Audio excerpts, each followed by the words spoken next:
Sergeant Leah Matthews clutched her boarding pass, her tired eyes scanning the bustling airport terminal.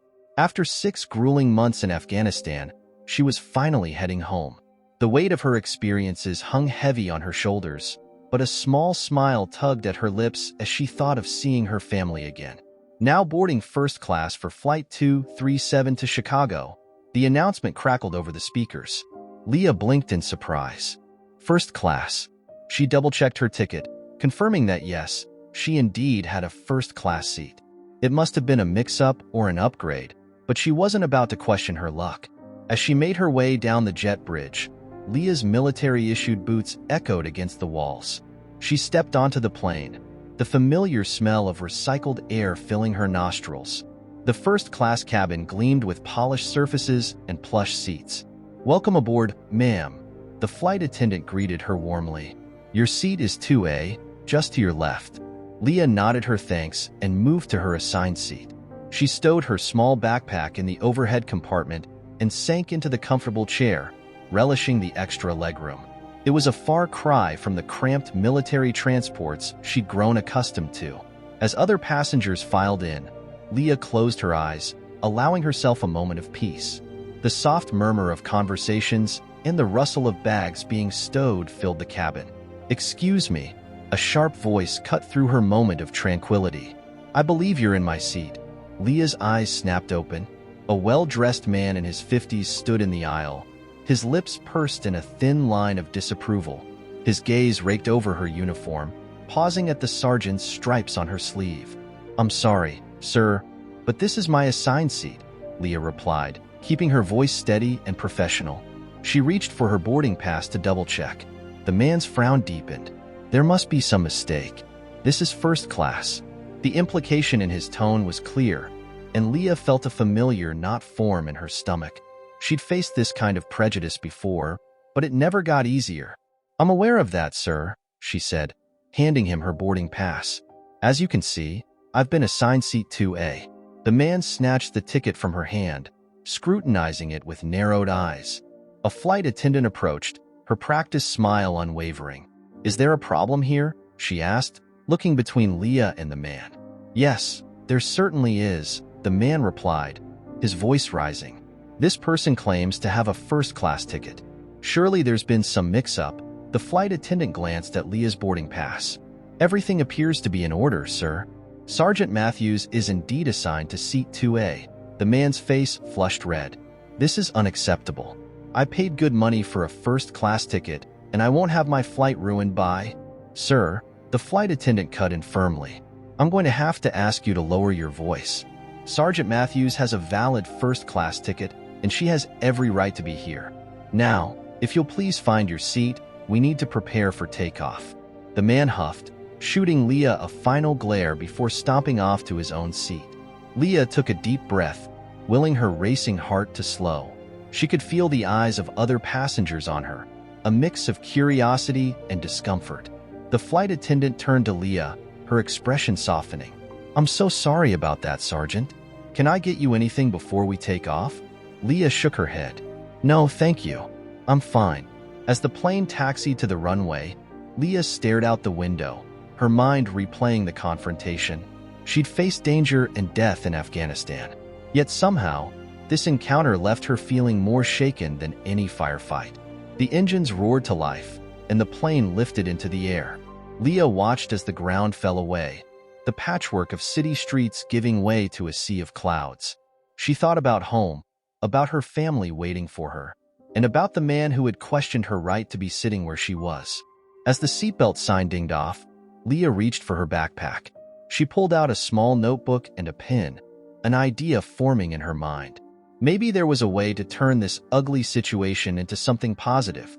She began to write, her pen moving swiftly across the page. "Dear Sir," she started, then paused, considering her words carefully. This wasn't about anger or retribution. It was about understanding.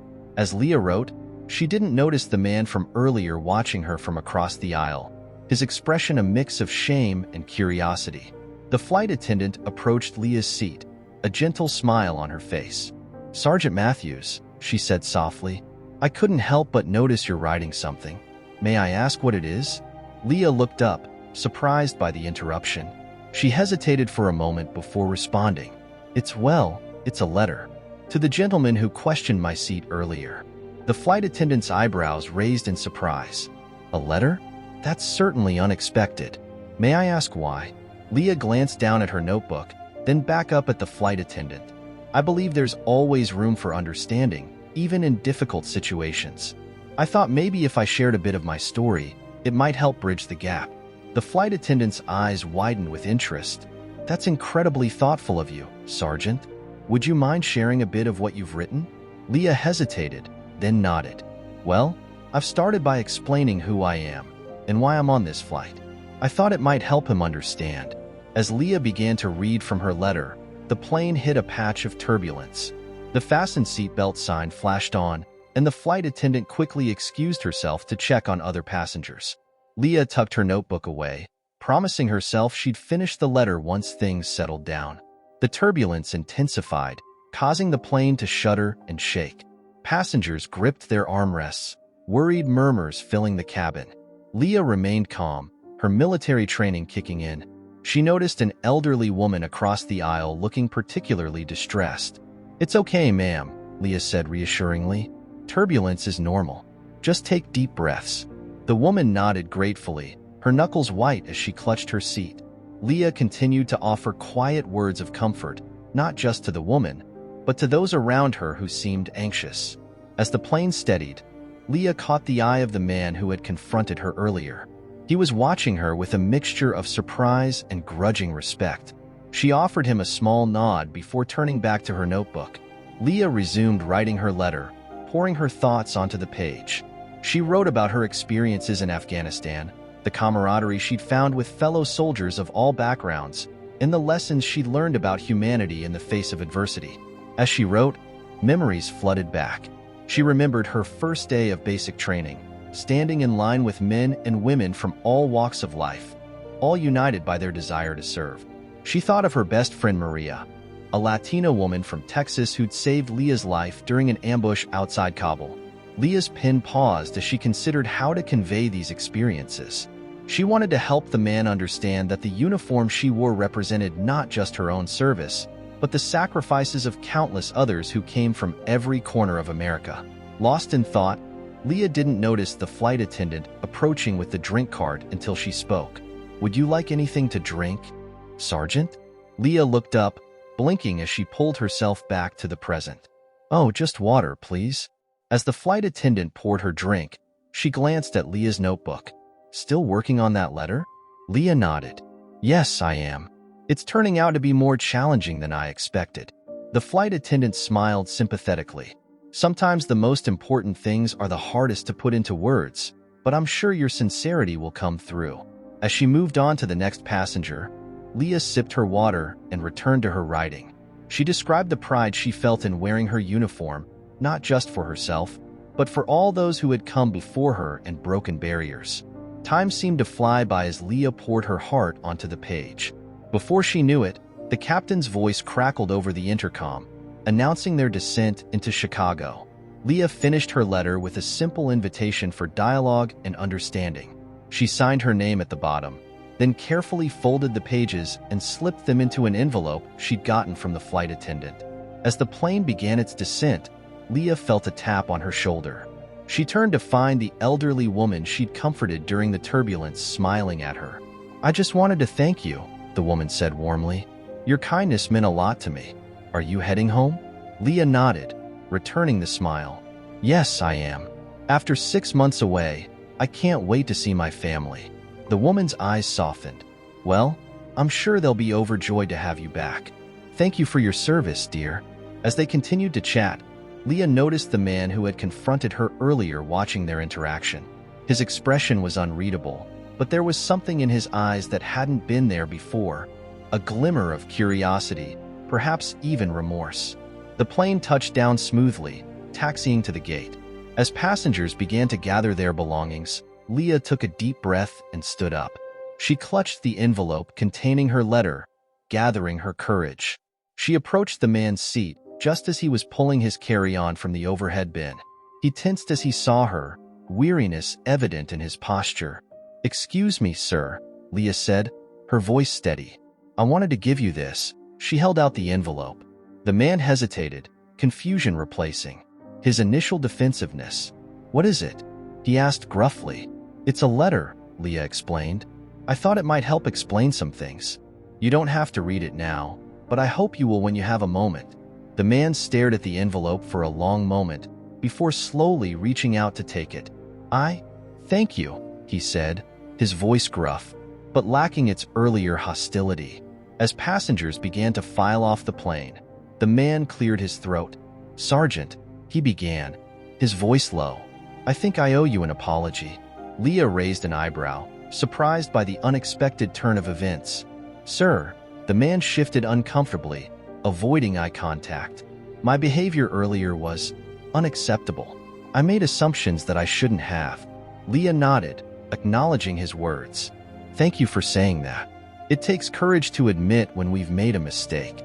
The man finally met her gaze, a hint of respect in his eyes. "I have a lot to learn, it seems. I lost my brother in Afghanistan 2 years ago. He was a soldier too."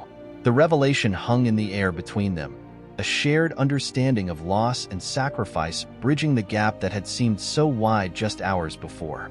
As they moved towards the exit, the man turned to Leah one last time. "Sergeant Matthews," he said, his voice thick with emotion. "Welcome home." Leah felt a lump form in her throat as she stepped off the plane and into the bustling terminal. The encounter had left her with a mix of emotions, hope, sadness, and a renewed sense of purpose. As she made her way through the airport, Leah couldn't help but reflect on the unexpected turn of events. She had boarded the plane expecting a quiet trip home, and instead found herself in the middle of a profound human interaction. Lost in thought, she almost missed the sound of running footsteps behind her. A voice called out, slightly out of breath. "Sergeant Matthews, wait." Leah turned, surprised to see the man from the plane hurrying towards her, his carry-on bag bouncing awkwardly at his side. "I'm glad I caught you," he said as he reached her. I read your letter." Leah's eyebrows rose in surprise. "You read it already? I didn't expect." The man nodded, his expression a mix of emotions. "I couldn't wait. Your words, they really got to me. I realize now how narrow-minded I've been." Leah studied his face, seeing genuine remorse in his eyes. "I appreciate you telling me that. It's not easy to confront our own biases." "No, it's not," he agreed, running a hand through his graying hair. "But it's necessary. Your letter made me see things from a different perspective. I'd like to buy you a coffee if you have time. I have some questions, if you're willing to talk." Leah hesitated, glancing at her watch. Her family wouldn't be at the airport for another hour due to Chicago traffic. After a moment's consideration, she nodded. "All right, I have some time." They made their way to a small coffee shop in the terminal, the bustle of travelers rushing past creating a backdrop of white noise. As they settled into a small table with their drinks, the man extended his hand. "I'm David, by the way. David Carlson. I never properly introduced myself on the plane." Leah shook his hand firmly. "Sergeant Leah Matthews." "It's nice to meet you, David." An awkward silence settled between them as they sipped their coffee. David seemed to be gathering his thoughts, his fingers tapping nervously on the table. Finally, he spoke. "In your letter, you mentioned your experiences in Afghanistan. My brother, Jack, he was stationed there too. He didn't make it home." Leah's expression softened. "I'm so sorry for your loss, David. Losing a fellow soldier is hard enough. I can't imagine losing a brother." David nodded, his eyes distant. "It's been 2 years, but some days it feels like yesterday. When I saw you on the plane, I guess I was angry. Angry that you made it back when Jack didn't." "That's understandable," Leah said gently. "Grief can make us react in ways we normally wouldn't, but that's no excuse for how I treated you," David insisted. "Your letter, it made me realize how much Jack would have disapproved of my behavior. He always believed in equality, in judging people by their actions, not their appearance." As David spoke, Leah could see the pain and regret etched on his face. She reached into her pocket and pulled out a small, worn photograph. "This is my unit in Afghanistan," she said, sliding the picture across the table. David picked it up, his eyes scanning the faces of the soldiers. Men and women of various races and backgrounds stood together, arms around each other's shoulders, dusty and tired, but smiling. "The woman next to me is Maria," Leah explained. "She saved my life during an ambush. The guy on the end is Ahmed, our interpreter. He risked everything to help us. We came from different worlds, but out there, none of that mattered. We were family." David traced the faces in the photo with his finger, his expression thoughtful. "Jack used to say something similar in his letters home. I guess I never really understood until now." As they continued to talk, Leah shared more stories from her deployment. She told David about the local children they'd helped, the schools they'd protected, and the barns formed with fellow soldiers.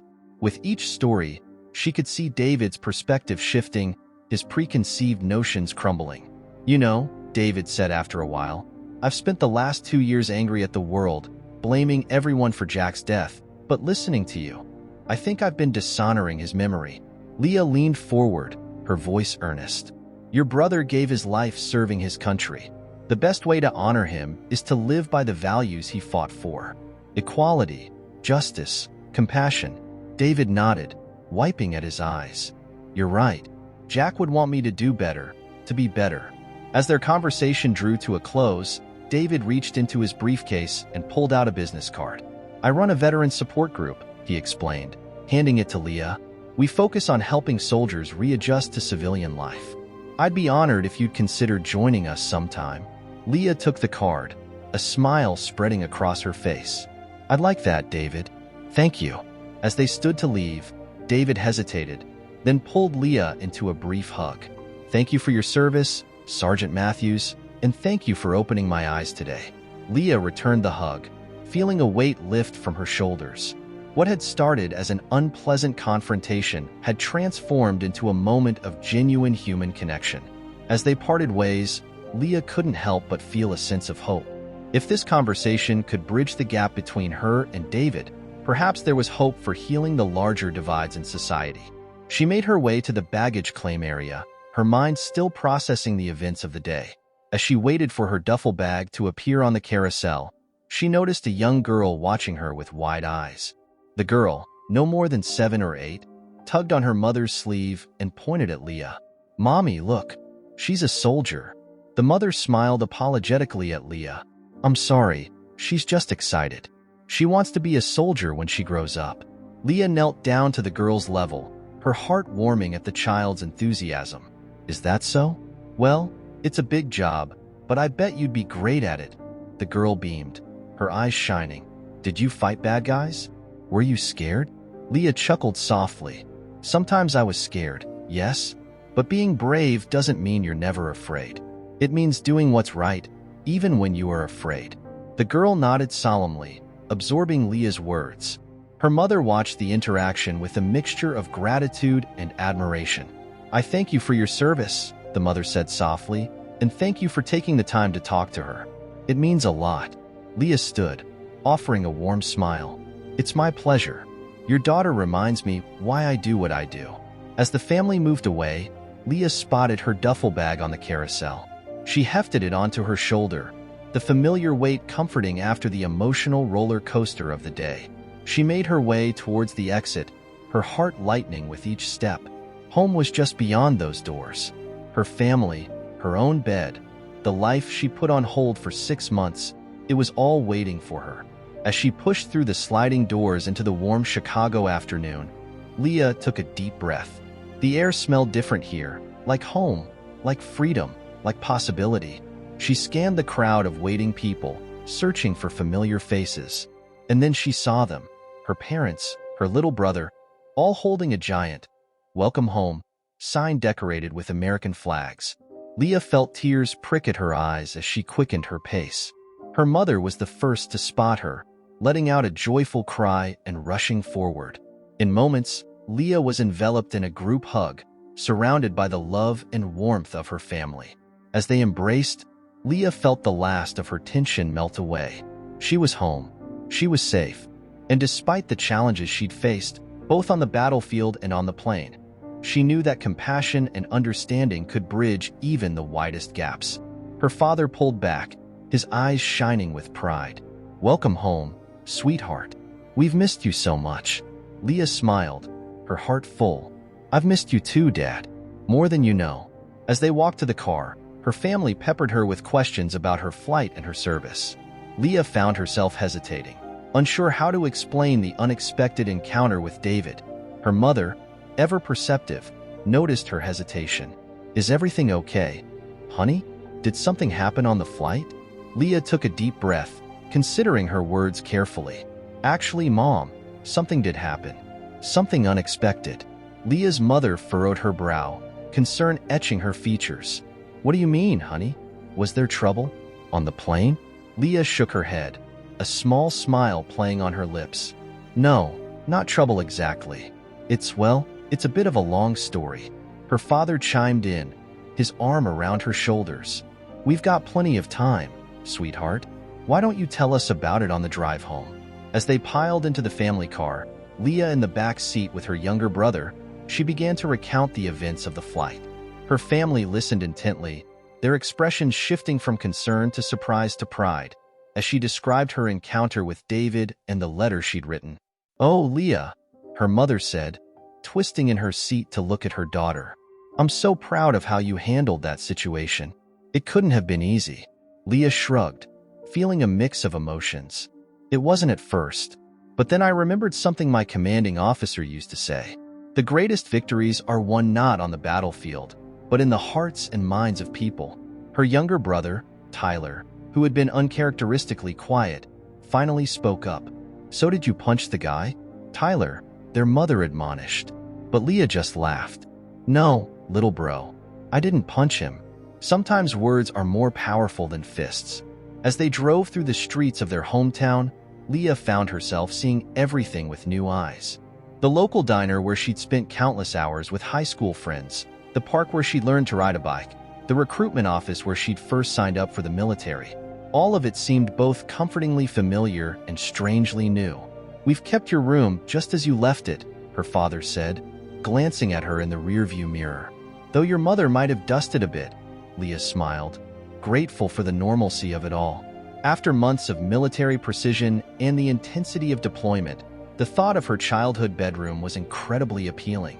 As they pulled into the driveway of their modest two-story home, Leah felt a lump form in her throat. A banner hung from the porch, reading, "Welcome home, Sergeant Matthews." Balloons in red, white, and blue barbed gently in the breeze. "Surprise," her family chorused as they got out of the car. Leah blinked back tears, overwhelmed by the love and support surrounding her. As she walked up the familiar path to the front door, memories flooded back. Running down this same path as a child, leaving for basic training with a mix of excitement and fear, the tearful goodbyes before each deployment. Inside, the house smelled of home-cooked food and the faint scent of her mother's favorite candles. Leah dropped her duffel bag by the door and took a deep breath, letting the familiarity wash over her. "Are you hungry, honey?" her mother asked, already heading towards the kitchen. "I've made all your favorites." Leah's stomach growled in response, reminding her that she hadn't eaten since the meager airplane meal. "Starving," she admitted with a grin. As they settled around the dining room table, heaping plates of comfort food before them, Leah felt a sense of peace she hadn't experienced in months. The simple act of sharing a meal with her family, something she dreamed about during long nights in Afghanistan, felt almost surreal. Between bites of her mother's famous pot roast, Leah found herself sharing more stories from her deployment. She told them about the friends she'd made, the challenges she'd faced, and the moments of unexpected beauty she'd encountered in a war-torn land. Her family listened attentively, asking questions and offering words of support. Even Tyler, usually more interested in his video games than family conversations, seemed captivated by his sister's tales. As the meal wound down, Leah's father cleared his throat, his expression turning serious. "Leah, honey, there's something we need to talk about." Leah felt a flicker of concern. "What is it, Dad?" He exchanged a glance with her mother before continuing. "Well, you remember Mr. Johnson from down the street? He owns that security firm." Leah nodded, unsure where this was going. "He approached us a few weeks ago," her father continued. "He's looking to hire veterans for his company, and he asked about you specifically." Said he'd be honored to have you on his team. Leah blinked, surprised. But I just got home, and I haven't even decided if I'm going to re-enlist or not. Her mother reached across the table, squeezing her hand. We know, honey. We're not trying to pressure you. We just wanted you to know that there are opportunities here if you decide you want to come home for good. Leah nodded slowly, her mind whirling with possibilities. The thought of a stable job close to home was tempting, but so was the idea of continuing her military career. She'd worked hard to reach the rank of sergeant, and there was still so much she felt she could contribute. Thanks for telling me, she said finally. I'll definitely think about it. As they cleared the table and moved to the living room, Leah found herself lost in thought. The events of the day, from the confrontation with David to this unexpected job offer, had left her with a lot to process. She excused herself and stepped out onto the back porch, needing a moment alone. The sun was setting, painting the sky in brilliant shades of orange and pink. Leah leaned against the railing, letting the quiet of the evening wash over her. After a few minutes, she heard the screen door open behind her. Her mother stepped out, wrapping a warm sweater around Leah's shoulders. "Penny for your thoughts?" she asked softly. Leah smiled, grateful for her mother's intuition. "Just thinking about everything. It's a lot to take in." Her mother nodded, standing beside her and looking out at the sunset. "I can only imagine. You've been through so much, seen things we can't even begin to understand." They stood in comfortable silence for a moment before her mother spoke again. "You know, when you first told us you were joining the military, I was terrified. I didn't want my little girl in harm's way." Leah turned to look at her mother, seeing the mix of pride and worry in her eyes. "But watching you today," her mother continued, "hearing about how you handled that situation on the plane, I realized something. You're not just my little girl anymore. You're a strong, compassionate woman who's making a real difference in the world." Leah felt tears welling up in her eyes. She wrapped her arms around her mother, holding her tight. "Thanks, Mom. That means more than you know." As they embraced, Leah felt a sense of clarity begin to settle over her. The path ahead might not be clear yet, but she knew she had the strength and support to face whatever challenges came her way. The screen door creaked open again, and Tyler poked his head out. "Hey, sis. There's someone here to see you." Leah and her mother exchanged curious glances before heading back inside. As they entered the living room, Leah stopped short, surprise etched on her face. Standing in the entryway, looking slightly uncomfortable but determined, was David. "I hope you don't mind," he said, his voice hesitant. "I found your address on the envelope you gave me. I wanted to talk to you again, if that's okay." Leah's family looked between her and David, confusion evident on their faces. Leah took a deep breath, realizing that this unexpected visit might be the perfect opportunity to bridge two important parts of her life. "Everyone," she said, her voice steady. "This is David. We met on the plane today, and I think we both have a story to share." Attention filled the room as Leah's family regarded David with a mixture of curiosity and wariness. Her father stepped forward, extending his hand. "Welcome to our home, David. I'm John, Leah's father." David shook his hand firmly. "Thank you for having me, sir. I apologize for the intrusion." Leah's mother, ever the host, quickly ushered everyone to sit down. "Can I get you something to drink, David? Coffee? Tea? Just water, please," David replied, his eyes never leaving Leah. As her mother bustled off to the kitchen, Leah took a deep breath. "I guess I should explain," she began. "Looking at her family, David and I had a difficult start on the plane, but something important happened, and I think it's worth sharing." Over the next hour, Leah and David took turns recounting the events of their flight. They spoke of the initial confrontation, the letter Leah had written, and the transformation that had occurred. David, his voice thick with emotion, shared about his brother Jack and how Leah's words had forced him to confront his own biases. Leah's family listened intently, their expressions shifting from shock to understanding to admiration. When David finished speaking, there was a moment of profound silence. Tyler, who had been uncharacteristically quiet, was the first to break it. "So, you were a jerk to my sister, but now you're not." "Tyler," Leah's mother admonished, but David held up a hand. "No, he's right," David said, a rueful smile on his face. I was a jerk. Worse than that, really. But your sister, she showed me a better way. John leaned forward, his eyes serious. What you did was wrong, David, but coming here, admitting your mistakes, that takes courage. David nodded, gratitude evident in his eyes. Thank you, sir. I'm trying to do better, to be better. Leah's letter, it made me realize how much damage my anger was causing, not just to others, but to myself.